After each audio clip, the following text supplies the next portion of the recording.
Alas 2 na, uwi na ang inay. 2 hours na lang ang pahinga. Ay hindi, mga ano na lang. Mga 1 oras na lang ang pahinga pala. Then susundo na naman ng alaga. Dadaan muna sa grocery kasi wala nang gatas ang alaga. Ay, hingal. Naglalakad na.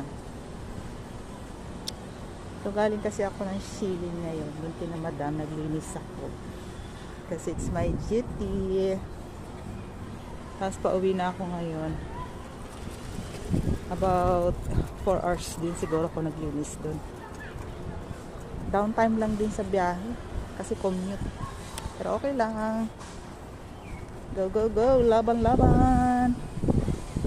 Bye.